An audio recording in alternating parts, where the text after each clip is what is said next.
Okay, so what's happening? I wanted to read the appendix of my book, written by my college philosophy professor, Dr. James F. Perry. I'm reading this because some people may consider me naive, dumb, and stupid and lame, and he said that in better language. Why? Uh, it's after the epilogue is the appendix. So his part is Dr. James F. Perry from Tampa, Florida College's philosophy professor, Ph.D. He says, Larry, I read your book on Saturday and I spent the last 2 days thinking about it. It was a good, it is a good piece of work and tells an important story. I'm glad you shared it with me.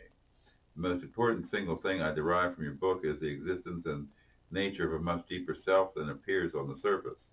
Such is the reward of your intelligence and use of skill with language. On the surface, you will appear to be many people to be self-absorbed to the point of automation and immature to the point of infancy. Many people who have no chemical imbalances display the same obsession with the tiniest details of their lives and those of their dysfunctional friends. Many young people manifest a relentless aversion to the usual adult activity of getting up in the morning, and many people, young and old, manifest a consistent unwillingness to allow work to interfere with their chosen lifestyles. You are smart enough to be able to explain what's going on behind the curtain of appearance, and I'm not the only person who will appreciate it. I'm also interested to learn of the significance of tobacco in treating your condition. You described in chapter one, I believe, how you were videotaped and yet were unable, even when you watched the tape, to see your behavior was extraordinary. This may have happened quite early in your life, but what it reveals is a lack of what is being called the executive functioning of the frontal lobes of the brain, which are the last to mature. I wonder whether early use of drugs has a particularly unhappy influence on this part of the growing process that involves that specific part of the brain. Compare your early reaction with your later inability to recognize not only the effects of the illness, but also the undesirability of it. Many emotionally and mentally disturbed people are reported to be not just comfortable with but positively proud of their condition. The problem, of course, is that in their condition, they are not in control of their condition and therefore are liable to slide off to the worst without even being able to do anything about it. Later in your story, you describe schizophrenia as very horrendously serious, something you never want to lash out and grip you again.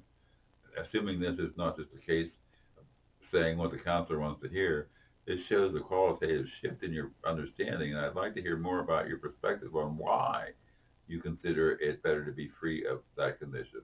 You have all the intelligence it will take and more to expand this explanation. As for moving to Europe and to the Netherlands in particular, that's a very interesting idea, but not just because of their enlightened attitudes. The main reason, I think, is your art. Your paintings are intensely interesting and suggest that all along with your imagination and drive, you have a capacity for discipline that could make you a dominating figure.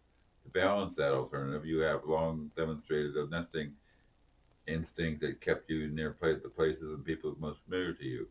To change course suddenly and fundamentally might be very stressful. I had no idea that cellulitis was a medical condition. I thought it was just fat. Let me hear from you again and again. Good luck, Jim. Perry, Dr. James F. Perry, philosophy professor at Hillsborough Community College in Tampa, Florida. I'm sure he's retired by now. But so those were fun times around the college and his office with a constant commentee he always had for his guests in his office to visit and talk about class stuff, you know. So that was a fun time. Dr. Jim Perry, bless him. That was well every dimension he's living in today.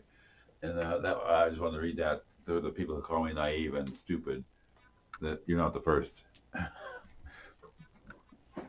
So have fun. Read my book.